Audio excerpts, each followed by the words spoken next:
Sound take 7 action. Doctor Ajay Alok, अभी तक की पूरी कहानी देखकर तो ऐसा लगता है कि नीतीश बाबू मांगे मोर, क्योंकि उनका दिल मान नहीं रहा है। ये जो 240 पर आपकी पार्टी अटकी है, क्या आपको लगता है कि अब आपको जो मूड स्विंग्स है नीतीश बाबू के, उसको संभालना होगा? अगर उनकी पार्टी का नेता ये आकर बताता है कि उनको मंत्री पद, उनको पीएम पद दिया जा रहा था, तो आखिर इसका क्या मतलब है, क्या अर्थ है? बीजेपी इसका क्या मतलब निकाल रही है? बीजेपी एक ही अर्थ निकाल रही है कि नीतीश जी पूरी तरह से भारतीय जनता पार्टी के साथ हैं और एनडीए के अभिन्न अंग हैं। मुझे लगता है अंजना जी, अंत कल ही लग जानी चाहिए थी, जब संसदीय दल की बैठक में नीतीश जी के बयान आ गया, सब कुछ आ गया और सब कुछ सेटल्ड हो गया कि कोई दिक्कत ही नहीं है, जैसे चलना है वैसे चलेगी। एनडीए की सरकार पहले भी आराम से चली है, नीतीश जी उसमें मंत्री भी रहे हैं, अभी तो खैर उनके दल के लोग मंत्री रहेंगे, तो इसलिए इसमें कोई स्पेकुलेशन और कयास लगाने की जरूरत नहीं है। और बाकी जो दल, जो हमारे विपक्षी दल हैं, उनका हाल बस उसी बिल्ली की तरह हो गया, ऐसे मुंह लटका के नीचे बैठे हुए हैं। छीका टूटेगा हम दही खाएंगे, लेकिन न छीका है न दही है, ये एनडीए है। अरे यार क्या बात कर रहे हो यार, भाई साहब, मतलब कुछ भी बोलोगे। जब पूर्ण बहुमत में भाजपा थी तब भी यूनाइटेड था, आज जब एनडीए है तब भी यूनाइटेड है। और मत भूलिए 35 साल के बाद भी आज भी 232 से ज्यादा किसी दल को नंबर्स नहीं आए, हम आज भी 240 में हैं। और जब 232 पे नरसिम्हा राव अल्पमत की सरकार 5 साल चला गए, अल्पमत पे जब सारे विरोधियों के साथ मिलकर 5 साल चला गए, तो हम तो यहाँ अपने विश्वास सहयोगियों के साथ बैठे हुए हैं। और जो 2 सहयोगियों की आप बात कर रही हैं, उनका पूरे देश में एक कॉमन एजेंडा है, एक कॉमन एजेंडा। समझ रहे हो, समझ रहे हो आप, समझ रहे हो ना? कल से शपथ ग्रहण है, परसों से कार्यभार शुरू हो जाएगा और देश फिर प्रगति के रास्ते पे दौड़ेगा। तब फिर से पुराने डायलॉग आपको रटे रटाए फिर से सुनने को मिलेंगे, उस पर फिर आप डिबेट करेंगी। ठीक है, चलिए डिबेट करेंगे, क्योंकि आप जैसे प्रवक्ता है तो उनको कुछ तो काम मिलना चाहिए ना भाई, कि अगर बयान आ रहा है तो उसमें पार्टी को डिफेंड करना है। सुप्रिया श्रीनेत जी, अब आपके पास आते हुए, देखिए जो बीते दिन एनडीए संसदीय दल की बैठक हुई, उसमें चाहे नीतीश कुमार हो चाहे टीडीपी हो, देखिए क्योंकि अगर जेपी नड्डा जी प्रशंसा करते हैं, अमित शाह प्रशंसा करते हैं, राजनाथ सिंह करते हैं, नितिन गडकरी करते हैं, तो बड़ी बात नहीं, आपकी पार्टी के नेता है। लेकिन सहयोगी दलों ने प्रधानमंत्री नरेंद्र मोदी की जिन शब्दों में प्रशंसा की और फिर साथ का उन्होंने वादा किया है, अब उनकी सरकार बन रही है, तो इसमें ज्यादा कुछ देखने की जरूरत आपको दिखाई देती है क्या? आपको, आपके दर्शकों को और मेरे को पैनलिस्ट को मेरा सादर प्रणाम। अंजना जी, देखिए ऐसा है, कहीं कीट कहीं का रोड़ा, इन्होंने जोड़ा है, अच्छी बात है, लेकिन एक चीज साफ है कि नरेंद्र मोदी जी पिछले 10 सालों से अपनी मनमर्जी और तुगलकी फरमानों से सरकार चलाने के आदी हैं। वो तो पार्लियामेंट में डिस्कशन नहीं चाहते, अपनी टीम में उन्होंने कभी डिस्कशन नहीं किया है। मंत्रियों को पता ही नहीं होता था मंत्रालयों में क्या हो रहा है, और उसका जीते जागते प्रमाण तमाम ऐसे मंत्री हैं जो आज दबे स्वर में खूब बोल रहे हैं। देखिए नितिन गडकरी जी क्या कह रहे हैं। नितिन गडकरी जी कह रहे हैं जो अच्छा काम करता है उसे कभी सम्मान नहीं मिलता, जो बुरा काम करता है उसे कभी सजा नहीं मिलती। वेंकैया नायडू क्या कह रहे हैं, जनता ने जो भी संदेश दिया उसे समझना चाहिए, बदलाव चाहती थी, बड़ी शांति से करते। तो बहुत सारी ऐसी बातें। योगी आदित्यनाथ के सपोर्टर अमित शाह जी के लिए वीडियो पे मैसेज डाल डालकर क्या कह रहे हैं, क्यों मेरा मुझ पे खुलवा रही है? अभी जो आप देख रहे हैं ये तो अभी ट्रेलर है, पिक्चर अभी बाकी है। पिछले 10 साल से मोदी जी सरकार चला रहे थे, अब वो बदल जाएगा, क्योंकि अब उनका हाथ पकड़ने के लिए 2 बैसाखियां हैं और बैसाखियों ने बवाल ऑलरेडी शुरू कर दिया है। मैं 2 बातें बोल देती हूं यहां पर। नीतीश कुमार जी की पार्टी ने परसों अग्निवीर स्कीम को खत्म करने की और जातिगत जनगणना कराने की मांग पुरजोर तरीके से रखी है। प्रधानमंत्री मोदी जी जो अब होने वाले हैं वो इस पर क्या करेंगे? अग्निवीर क्या वो खत्म करेंगे, जो हमारी पुरजोर मांग थी? हमने चुनाव भी लड़ा, युवा हमारे साथ भी खड़ा हुआ, हमें खुशी होगी वो खत्म हो, लेकिन वो घटक दल उनको बाध्य करेगा खत्म करने के लिए। जातिगत जनगणना एक ऐसी चीज है जिसका समय आ गया, मोदी जी ने नानुकुर किया, घटक दल हाथ पकड़ के वो करवाएगा। एक और बात कहती हूं, जहां नरेंद्र मोदी जी जाते थे, डर फैलाते थे, आतंक फैलाते थे, मुजरा और मंगलसूत्र की बातें करते थे, तो क्या आंध्र प्रदेश में लोगों का मंगलसूत्र खींच खींच कर दिया जाएगा? क्योंकि टीडीपी के प्रमुख ने तो साफ तौर से कह दिया है 4% मुस्लिम आरक्षण हम देंगे। उनके मैनिफेस्टो में लिखा हुआ है, उनके मैनिफेस्टो में तो खैर ऐसी और भी बातें लिखी हैं जो दांतों तले उंगली दबा लेंगे मोदी जी, लेकिन वो सरकार का वहां पर हिस्सा रहेंगे, ये सरकार का यहां पर हिस्सा रहेंगे। मैं ये जानना चाहती हूं कि क्या मोदी जी वहां जाकर अब मंगलसूत्र की बचाने की बात करेंगे, तो और या उनको ये बोलेंगे कि वो मुजरा कर रहे हैं अपने वोट बैंक के सामने, जैसे दूसरों को बोलते थे? तो मेरा मानना यह है कि विरोधाभास रहेगा, विरोधाभासों के चलते आपको समन्वय बनाना पड़ेगा, लेकिन नरेंद्र मोदी जी समन्वय नहीं बना पाएंगे, क्योंकि उनकी आदत है, उनकी आदत है माई वे और द हाईवे, उनकी आदत है मैंने तुगलकी फरमान जारी कर दिया, अब दुनिया को उस पर चलना है। अब ऐसा नहीं होगा, अब राजनीति बदल गई है और बदली हुई राजनीति में उनको बहुत बार बार मन मारना पड़ेगा। ये तो बताइए कि अगर नीतीश बाबू की पार्टी ये कह रही है कि उनको पीएम का पद ऑफर किया गया था, तो एक छोटा सा जल्दी से मुझे इस पर 2 लाइन का जवाब दीजिए कि क्या राहुल जी ने किया था? बिल्कुल, या क्योंकि अब अगर गठबंधन में देखें तो सबसे बड़ी पार्टी आप ही की है, किसने किया था उनको ये ऑफर? आखिर अब नीतीश जी की पार्टी कल को बोल दे कि हमने नीतीश जी से कहा है कि हम कल आपके लिए चांद तारे तोड़कर लाएंगे, तो उसका कोई प्रमाण तो है नहीं।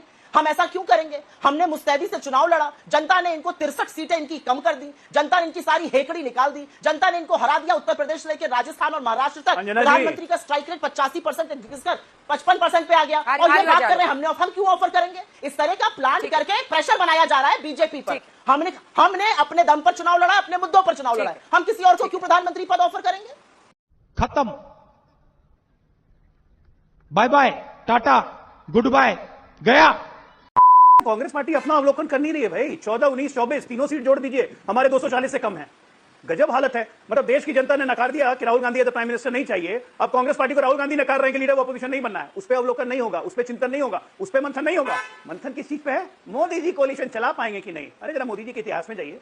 1992 चिमन भाई पटेल की सरकार में आने में मोदी जी थे। थोड़ा हिमाचल जाइए, थोड़ा हरियाणा जाइए, बंसीलाल की सरकार मोदी जी ने बनवाई थी। कितने बड़े संगठन के अनुभवी हैं। थोड़ा मोदी के बारे में आप लोगों को कुछ लिख के भेजना पड़ेगा, मुझे लगता है। हाँ बेटा, लगता है तुम गू खा के ही मानोगे। मोदी जी की लिखित कुछ बुक्स पढ़ी है, मैं पूरी की पूरी मोदी चालीसा भिजवाऊंगा कांग्रेस के प्रवक्ताओं को और नेताओं को, ताकि मोदी जी के जीवनी का संक्षिप्त इतिहास आप लोग जान लें। और मैं बताता हूँ, ये कोalition नहीं चल रहा है। एनडीए मतलब एक है, नेता है नरेंद्र मोदी, सरकार वैसी ही चलेगी। और जो जिस तरह आप कहती थी ना, आप लोग का गठबंधन कहता था नया नया नारेगढ़ के चुनाव के पहले कि मोदी जी के 3 जमाई, ईडी, आईटी, सीबीआई, तो ईडी, आईटी, सीबीआई भी चलेगी, देश का प्रगति भी चलेगा, भ्रष्टाचारी जेल भी जाएंगे, कोई एजेंडे में बदलाव नहीं होगा। कोई बात नहीं, हम तो चूतिए हैं, दोबारा ट्राई करेंगे। ठीक है अभिषेक झा जी, अब सारा फोकस अभिषेक झा पे रहेगा। और अभिषेक झा, आप कितनी ईमानदारी से बताते हैं सब कुछ, ये अब अगले कुछ मिनटों में। पहले तो ये बताइए कि केसी त्यागी अगर ये कहते हैं कि उन्हें प्रधानमंत्री, क्योंकि अभी तक ये व्हाट्सएप के चुटकुले चल रहे थे कि उनको पीएम का पद ऑफर कर रही है पार्टी, उधर की कभी इधर का फोन उठा रहे हैं, कोई कह रहा है मजाक का टाइम नहीं है, नीतीश फोन उठा लो, कोई ये सब। लेकिन अब ये मामला आगे बढ़ चुका है। अगर केसी त्यागी ये कहते हैं कि प्राइम मिनिस्टर का पद ऑफर किया गया था नीतीश कुमार को, आपकी ये जिम्मेदारी बनती है कि आप देश को सच बताएं, क्योंकि सुप्रिया जी सीधा इनकार कर रही है कि कांग्रेस पार्टी ने ऐसा कोई प्रपोजल नहीं दिया। तो किसने दिया था भाई?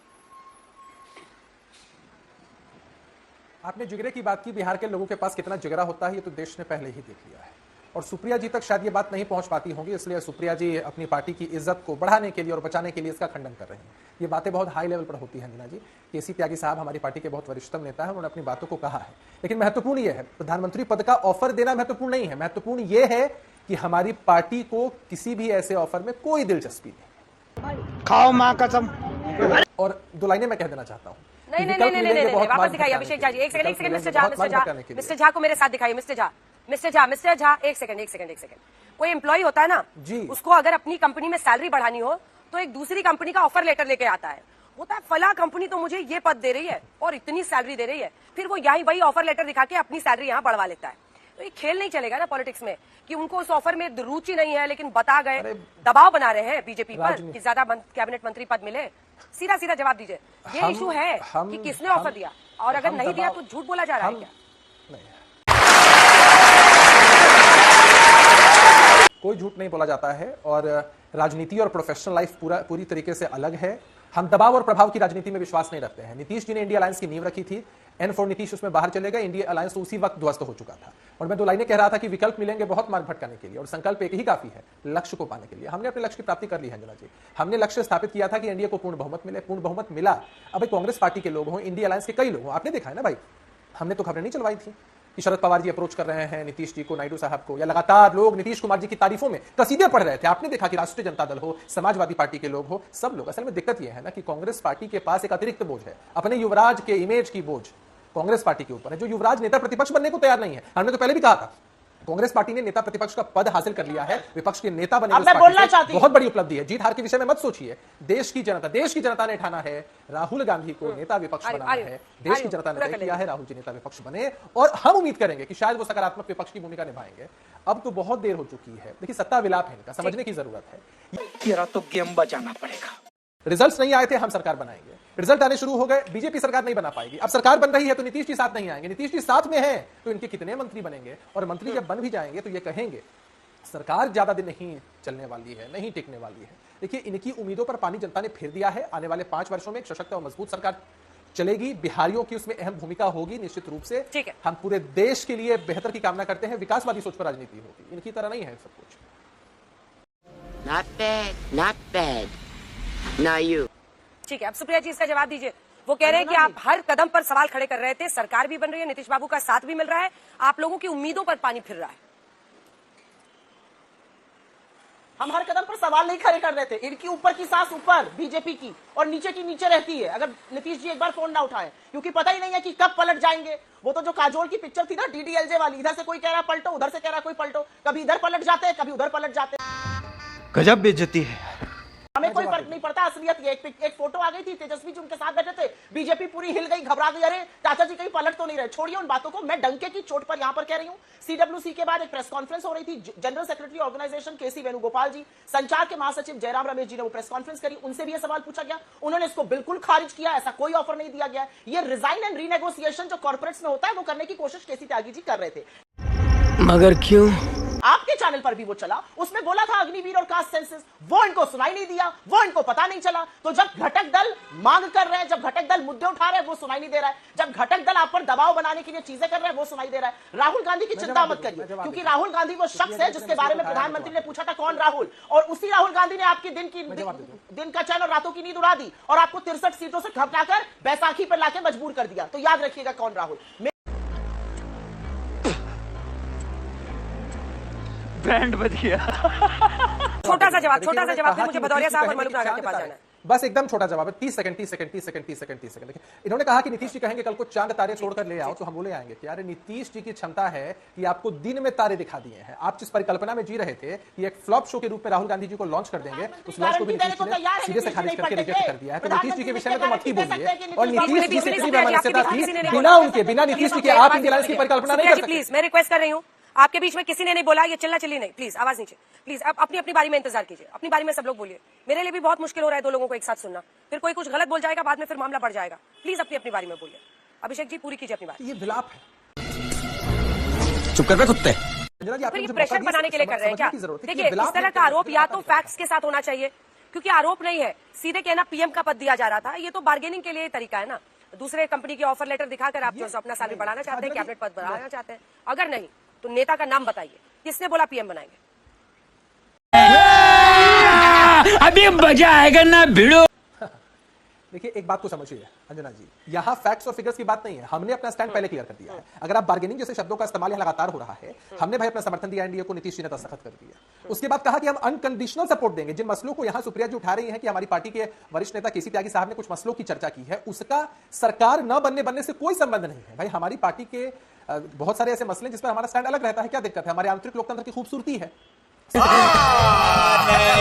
बोल रहा है कि हमने सरकार को अनकंडीशनल सपोर्ट दिया है। सरकार में हमारी क्या सहभागिता होगी यह तय हो जाएगा। तो ना किसी चीज की बार्गेनिंग है, ना किसी चीज का प्रेशर है, वो तो वाकई में शेयर कर दिया ना। राजनीति में बहुत सारी चीजों को अंदर खाने ही रखा जाता है। ये सिर्फ उजागर करने की एक बात थी कि आज जब कांग्रेस पार्टी और इंडी वाले धराशायी हो चुके हैं और नीतीश जी की जरूरत उनको इस कदर हो चुकी है कि कुछ देर पहले तो एकदम चरण वंदना कर रहे थे। अरे भाई क्या जरूरत थी इतनी तारीफ करने की नीतीश जी की? इससे पहले तो आप तारीफ नहीं कर रहे थे। जब नीतीश जी ने साइड से स्विच कर लिया तो इन्हीं कांग्रेस पार्टी के राष्ट्रीय अध्यक्ष ने क्या कहा था नीतीश जी के विषय में, यह भी आप सबने सुना है। और आज सबके सब नीतीश जी के तारीफ में कसीदे क्यों पढ़ रहे हैं कि नीतीश जी आप चले आओ, शायद हमारी सरकार बन जाएगी, हमें दिन में तारे तो आपने आज दिखा दिए हैं, जरा रातों का सुहाना हमारा सपना है उसको साकार कर दो। अब ये सब कुछ नहीं होगा। मजबूत सशक्त सरकार एनडीए की है और अब आपके रातों में नाइट मेयर्स के रूप में आपके खाली जाने से उनकी सरकार नहीं बन पाएगी। अनुराग जी देखिए, अगर आप पूरी परफॉर्मेंस को देखें तो अल्टीमेटली ये एनडीए के जितने सहयोगी दल हैं ये प्री पोल अलायंस में लड़े हैं, चाहे वो नीतीश बाबू हो चाहे वो चंद्रबाबू नायडू हो।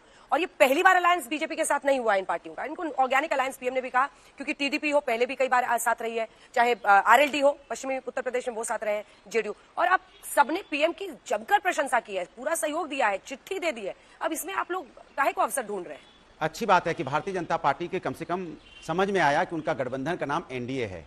नहीं पहले तो अब की बार बीजेपी की सरकार, अब की बार फलाने की गारंटी। कभी एनडीए का नाम कब लिया बताइए? इसके पहले 2019 में भी इनका गठबंधन की सरकार थी जिसमें शिवसेना थी, अकाली दल था, जेडीयू भी थी, बाद में सब छोड़ के चले भी गए थे क्योंकि ये तो सम्मान किसी करते नहीं है। तब तो नहीं कहते थे एनडीए की सरकार, तब तो बीजेपी की गारंटी दे रहे थे, बीजेपी की सरकार का नारा दे रहे थे। पूरे चुनाव भर आप कोई हमें एक होर्डिंग दिखा दी जहां पे एनडीए की गारंटी लिखी हो, बताइए, मैं तो चैलेंज करता हूं, जहां एनडीए की गारंटी लिखी हो बीजेपी की गारंटी लिखी जाती थी। इसके मतलब आपने अपने अलाई दल को कुछ समझा ही नहीं था। आज चूंकि आप धाराशायी हो चुके हैं, चूंकि जो इंडिया गठबंधन था उसने आपको औकात दिखा दी है कि आप अकेले जो अपना दम भर रहे थे, आप कुछ नहीं है।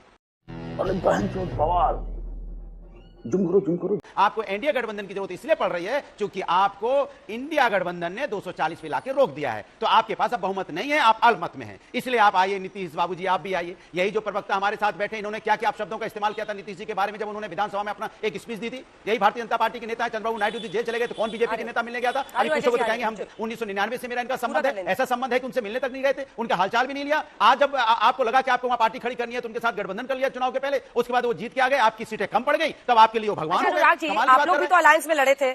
एक सेकंड अनुराग जी, आप लोग भी अलायंस में लड़ रहे थे। मुझे दिखा दीजिए यूपी में एक पोस्टर जिसमें आपने इंडिया का संकल्प पत्र लिखा हो। अरे सबके अपने कांग्रेस पार्टी का अलग संकल्प पत्र था, समाजवादी पार्टी का अपना मैनिफेस्टो था, सब पार्टियां तो अलग की लड़ी थी। जवाब सुन लीजिए, इंडिया गठबंधन का बताइए। जब ये सवाल पूछा जाता था तो हम लोग कहते थे जो कांग्रेस का घोषणा पत्र है जिसमें महिलाओं को 1 लाख देने की बात थी, हमारा घोषणा पत्र है जिसमें जो अच्छी अच्छी चीजें होंगी हम लेके उसको सबको लागू करेंगे। इन्होंने कब बोला बताइए जरा, एक बार आप बता दीजिए कि इंडिया गठबंधन का इन्होंने कब बोला कि उनकी जो इन सबके